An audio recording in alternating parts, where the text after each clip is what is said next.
Então tá, vamos caminhar um pouco agora então, vamos para o quarto século, a igreja no quarto século. Agora nós estamos realmente avançando um pouco mais. A maioria das coisas que nós falamos até agora pegava sempre o segundo e o terceiro século meio junto. Agora nós vamos para o quarto século, que é um século em que vai mudar muita coisa. É um século em que ocorrem profundas transformações. E o próprio Império Romano estava passando por um momento de profunda transformação também. Num certo sentido, o Império Romano estava vivendo um momento de caos. Chegamos num momento em que havia 6 imperadores diferentes. 6 imperadores. No fim, acabou por prevalecendo um sujeito chamado Flávios Valérios Aurélios Constantinos, mais conhecido como Constantino. Esse Constantino, ele é um dos personagens mais importantes da história, não só da história da igreja, mas da história. Esse Constantino, ele acabou prevalecendo, acabou se tornando o único imperador. Primeiro ele se tornou imperador só do Ocidente, havia ainda um imperador no Oriente, depois ele acabou unificando o império completamente. E ele conseguiu prevalecer de uma maneira muito interessante. Ele ia enfrentar um inimigo dele, que era o Maxentius, que também estava querendo ser o único imperador, e aí haveria uma batalha no dia seguinte. E naquela noite, na véspera da batalha, ele teve uma visão, no sonho, em que ele viu no céu um símbolo, e uma voz disse para ele o seguinte: esse símbolo ele tinha as letras gregas Ki e Rho. Daqui a pouco eu vou mostrar o símbolo para vocês.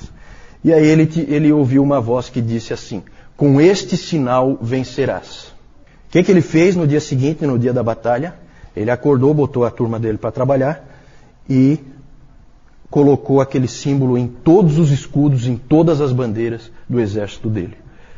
E aí, na famosa batalha da Ponte Milvio, é o nome da ponte onde a batalha ocorreu, nessa batalha ele realmente prevaleceu contra um exército muito maior do que o dele.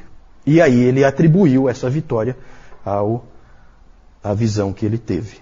Em 313 ele entrou em acordo e aí ele se tornou o imperador único do Ocidente. Em 313, um ano muito importante na história da igreja, em 313 ele entrou em acordo com o imperador do Oriente, que era o Galério, para que cessassem as perseguições aos cristãos.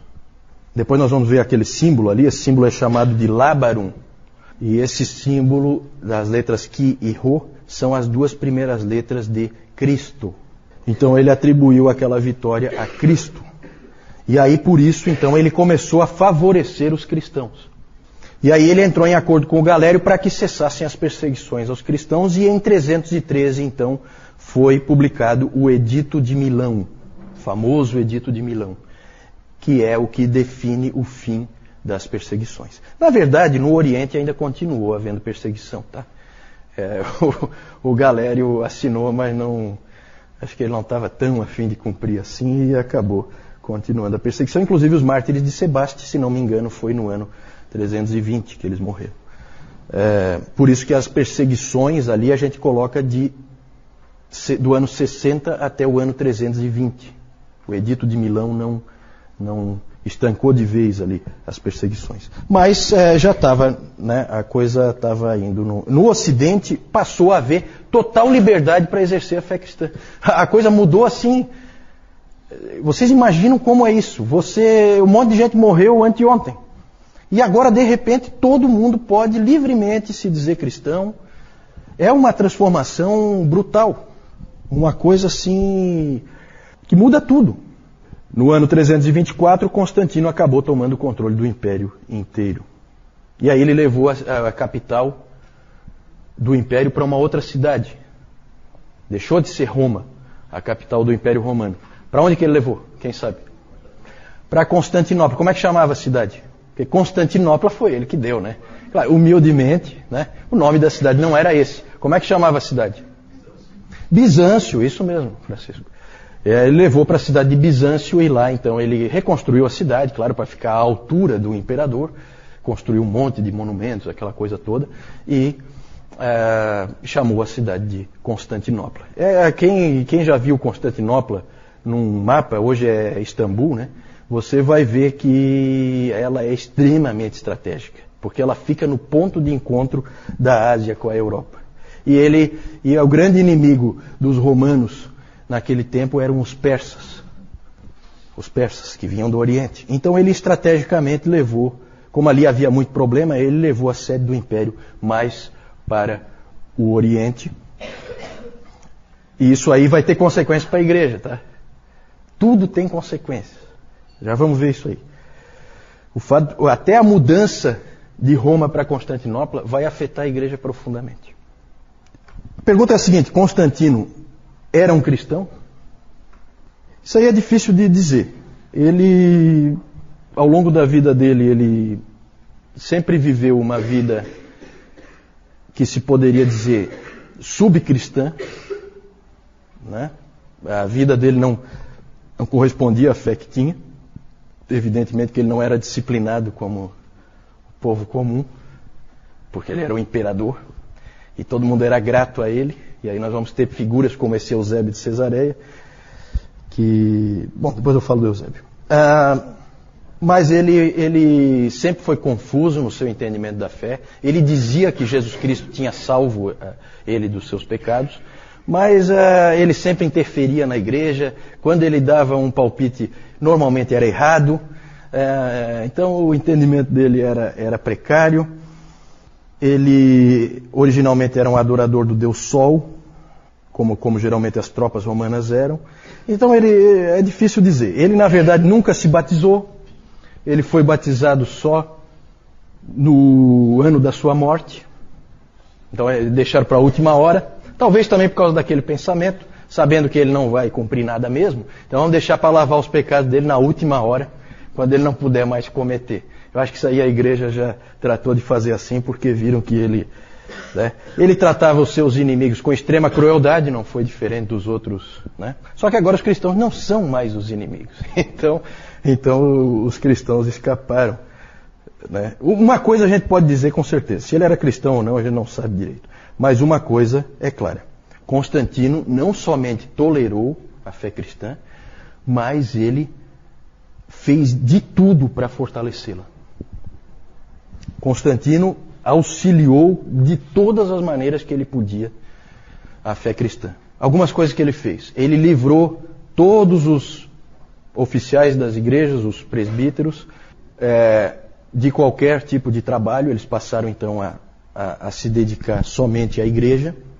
Passou a ser então a ideia do clero profissional. Eles passam a viver do fato de serem presbíteros. Uma coisa que ele trouxe e que continua vigente no Império Romano atual, né, porque o Império Romano parece que não acabou. Na verdade, nós continuamos com as mesmas coisas que foram implantadas pelos imperadores estão aí, como por exemplo nós aqui hoje. Foi ele que instituiu que o domingo, o dia do Senhor, é um dia livre. Ninguém deve trabalhar nesse dia. Se nós estamos aqui hoje, e a gente não precisa vir no canto do galo, né, Moisés? Senão nós teríamos que vir aqui 4 da manhã, na hora do banho de rio, né, João? Nós teríamos que estar aqui para o culto e depois nós íamos, cada um para o seu local de trabalho. As crianças iam para a escola e assim seria, não fosse esse sujeito. Isso continua vigente em todos os países que foram cristianizados, certo? Foi ele que implantou isso, com a sua autoridade, com o seu poder. Que mais? Ele começou a construir as grandes igrejas, as grandes catedrais. Então todas aquelas grandes igrejas, a ideia vem dele. Ele tinha poder para isso, tinha força para isso, tinha recursos para isso. E aí ele foi quem introduziu esse tipo de coisa. E na mesma época de Constantino viveu um sujeito importante, esse aí, Eusébio de Cesareia, que também é considerado um pai da igreja. Lembram que eu já falei dele, porque foi ele que escreveu, ele é considerado o pai da história da igreja, porque ele escreveu o livro História Eclesiástica, que conta várias histórias lá dos cristãos primitivos. Dizia-se de Eusébio que ele era tão erudito que ele sabia tudo o que havia para se saber. Eu acho que é um pouquinho de exagero aí, mas ele certamente foi um teólogo também, e ele introduziu uma coisa que depois começou a se chamar de a teologia oficial. Porque ele pegou esse momento histórico E aí é o perigo de você interpretar a providência de Deus. É sempre perigoso. Porque aí fica na cabeça assim, olha só o que aconteceu, o imperador se converteu ao cristianismo. Quem é que esperava isso? Depois de anos e anos de perseguição, 250 anos de perseguição, o imperador se converte ao cristianismo. Quem é que podia esperar uma coisa assim? Deus está fazendo alguma coisa. É isso que passa na cabeça. Mas o que ele está fazendo? E aí você começa a interpretar. E aí eu falei no domingo passado aquela questão da dificuldade de você pegar a história da igreja, a dificuldade é interpretar o que está acontecendo. E o Eusébio resolveu interpretar. E olha como é que ele interpretou uma frase dele aqui. Constantino foi elevado por Deus para ser o vice-regente de Deus. Constantino é o representante de Deus na Terra. Por isso que o Eusébio é considerado naquela classificação de Niebuhr, que eu mostrei no domingo passado, sobre a cultura, cristianismo e cultura, ele é considerado o que encaixa no Cristo da cultura. Por quê? Porque o Império Romano é o reino de Deus na Terra. É assim que ele pensava. Certo? Isso aí tem uma série de reflexos, tá? Claro que toda essa ideia, toda essa noção vai ser fortemente atacada depois por Agostinho no Cidade de Deus, no livro dele. Essa ideia de que é o reino de Deus na Terra, que é o Império Romano. Não, isso aí tudo ele vai derrubar. Mas o Eusébio veio com essa ideia aí. E aí, com Constantino, começa uma nova era na história da igreja que vai durar 1000 anos. A era de Constantino. Toda a influência dele vai se fazer sentir ao longo desse tempo. Começam a ocorrer coisas positivas. Na verdade, os valores cristãos começam a prevalecer no império. Aquela história de você jogar o filho fora, crime. Opa, não. Agora o império é cristão. Não existe, isso aí acabou. Jogar o filho ali na calçada, de jeito nenhum. Então, começou a haver esse tipo de coisa. Valores cristãos foram se impondo na sociedade. Domingo foi estabelecido como um dia livre, em que deveria haver dedicação para o Senhor. E é interessante, gente, uma coisa que eu já refleti bastante sobre isso, porque o David Calhoun ele levanta isso aí, e é realmente interessante. O que aconteceu nesses primeiros 500 anos é que você veio de uma sociedade totalmente pagã, um mundo, vamos falar de mundo, né? Você vem de um mundo totalmente pagão e esse mundo vai se tornando cristão. Cristão, entenda um cristão de uma maneira ampla, tá? Quando a gente fala cristão, não é cristão nascido de novo. Não. Cristão de uma maneira ampla, certo? Cristo como o rei, essa visão. Você tem isso acontecendo, vem do paganismo para o cristianismo. Dali para frente tudo é cristão. O cristianismo vai se fazer sentir ao longo de toda a história, até chegar nos últimos 500 anos. Aí o Calhoun fala que é um efeito espelho, né? Porque nos últimos 500 anos, de 1500 até o ano 2000, e até hoje, nós vemos o contrário acontecendo. O mundo passa depois de 1000 anos, o mundo passa a progressivamente deixar de ser cristão e passa a voltar a ser pagão. Nós estamos vivendo isso hoje. Será que é à toa que você hoje tem o aborto defendido livremente? O homossexualismo voltando com tudo? Não que não houvesse perversões sexuais ao longo desse tempo todo. Claro que sim. Mas tinha que ser uma coisa de alcova, escondida. Hoje não, hoje é bonito. Bonito. A pornografia está aí. Então por quê? Porque nós estamos voltando ao paganismo. Interessante, essa é uma reflexão interessante para você fazer com calma. É uma coisa que impressiona na história da igreja. O tempo em que a gente vive é um tempo muito diferente de outros tempos da história da igreja, em alguns aspectos.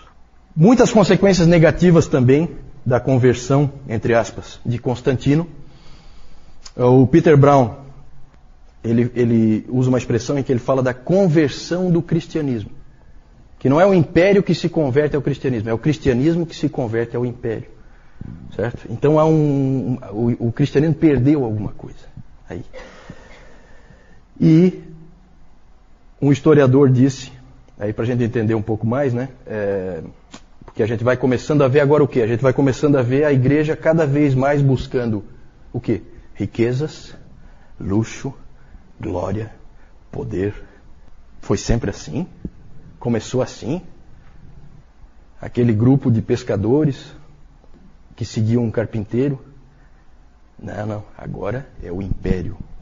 Agora o padrão é o padrão do imperador. As igrejas são feitas como palácios. Certo? Daqui a pouco nós vamos ver umas figuras aí que mostram já essa situação. E, na verdade, nós vemos que um historiador disse o seguinte, eu acho que também é uma frase interessante para a gente refletir.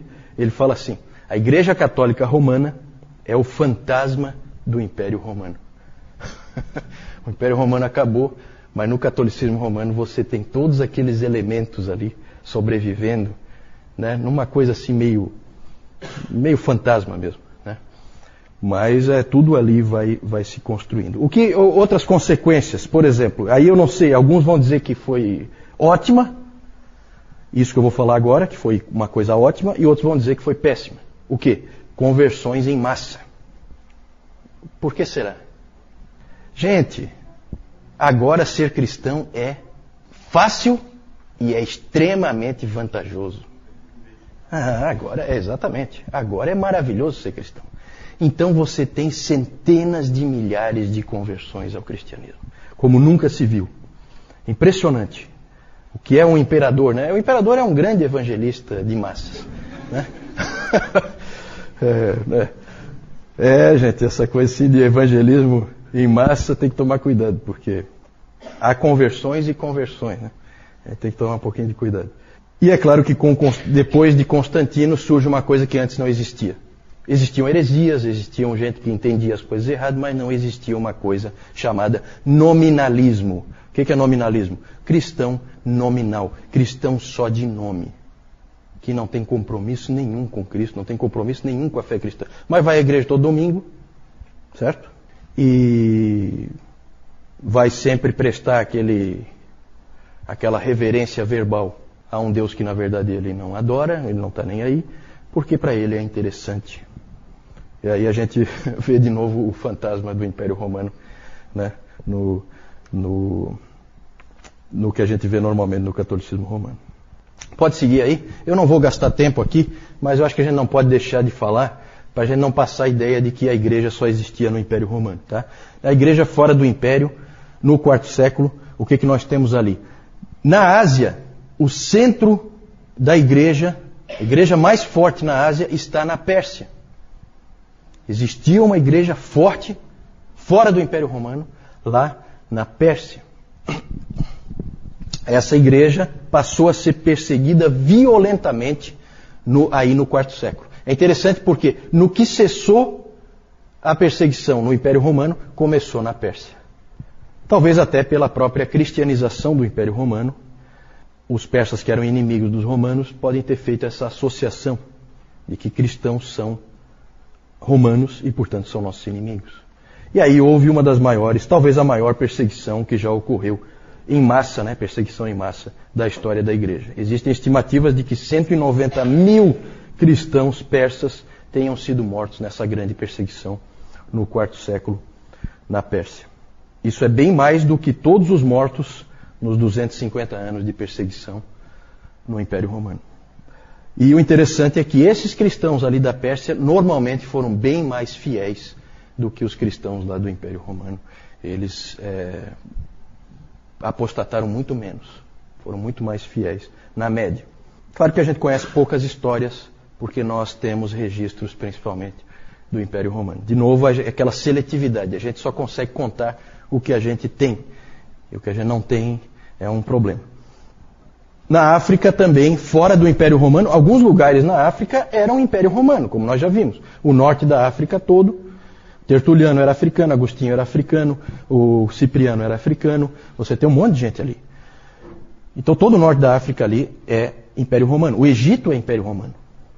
Mas mais para baixo ali do Egito, você tem o reino de Axum, que é a Etiópia, hoje é a Etiópia, que não é Império Romano.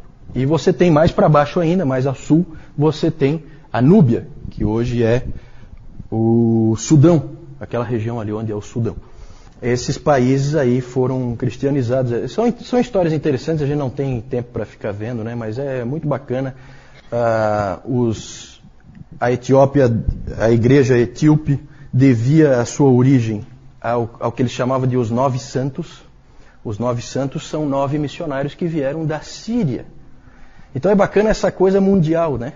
9 missionários da Síria vieram e evangelizaram um país inteiro, um reino inteiro, que é esse reino de Axum. A Núbia também foi, aí eu não sei exatamente quem é que alcançou, mas também havia cristianismo ali. Na Etiópia persiste essa igreja até hoje, é uma igreja separada, né? Ela tem uma história separada, ela é diferente. Na Pérsia também existe essa igreja. Vocês lembram na época da guerra do Iraque, que se dizia lá, vinha aquele Tariq Aziz, ele vinha fazer um pronunciamento e ele não era muçulmano, ele era cristão, certo? Só que ele não é um cristão evangélico ou católico ou nada disso, ele é cristão dessa igreja da Pérsia, lá do, sabe? É uma igreja completamente à parte, ela não passa pela história que nós passamos, então é diferente. A igreja na Núbia foi praticamente destruída, desapareceu, né? Ali houve principalmente perseguição da parte dos judeus. Volta só um pouquinho aí, eu só quero falar mais uma coisa. A ida de Constantino, eu falei antes que a ida de Constantino para Constantinopla, ele sai de Roma, leva o império, a sede do império para Constantinopla. Mais ou menos como o Juscelino, que levou a capital, que era Rio de Janeiro, levou para Brasília. Então aconteceu uma coisa parecida no Império Romano, só para comparar. E isso aí fez com que em Roma, que era a grande cidade, gerasse um vácuo de poder, né? Ali sempre foi a sede de poder e agora ficou assim. Tinha lá um sub-imperador, mas não era a mesma coisa. Ficou assim uma carência ali daquela cidade de poder, de ter ali alguém que fosse realmente poderoso.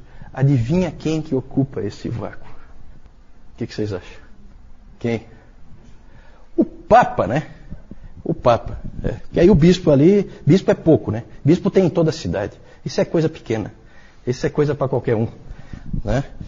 Então começam a acontecer essas coisas interessantes aí. Tudo tem uma explicação histórica. Pode passar? Só aqui rapidamente, esse aqui é o Lábarum, né? Aquele símbolo. Aqui é um quadro, evidentemente, do Constantino. Lá no cantinho está o Lábarum. Então ele vendo, com este sinal vencerás. Lá a batalha da Ponte Milvio, né? Como o artista simbolizou, com uma ajuda de anjos e tal. Tudo isso aí é só arte, né? Pode passar? Aí nós já vemos a influência, né, do Império sobre a Igreja. Aquilo que o Peter Brown chamou de conversão do cristianismo. O cristianismo se convertendo a alguma outra coisa que não é cristianismo. A gente vê, por exemplo, como é que começa a ser a ceia, certo? Cálice de ouro, bandeja de ouro cravejada de pedras preciosas, certo? Olha só, né? Aqui esse símbolo aí, ó, da época, né? Você tem Jesus Cristo entregando uma chave para quem? Para Pedro, e entregando um estandarte para quem? Constantino, né? Teologia oficial. Um sarcófago de um cristão, certo? Quanto é que vocês acham que custa para você contratar um artista para fazer todo esse entalhe aqui, certo? Né? No teu leito de morte. Então começou essa coisa, luxo, pompa, riqueza, poder. Entrou na igreja. Vamos lá. Esse é o Eusébio de Cesareia, só, claro, simbolizado aí por uma figura. Vamos lá. Vamos falar agora, trocando alguma dúvida aí, nessa questão do quarto século? Não sei. A pergunta é se consta na batina dos padres esse símbolo ali, o Lábarum. Pode ser, eu até vou investigar isso aí. Pergunta interessante. Vamos ver. A pergunta da Jussara é sobre a Igreja Ortodoxa. Como é que, em que pé que está essa história de Igreja Ortodoxa, a Igreja Oriental, né? Na verdade, ainda é uma igreja única, mas começam a haver traços aí de problemas. A Igreja Oriental, ela é diferente. Ela já tem características diferentes, culturalmente ela é diferente.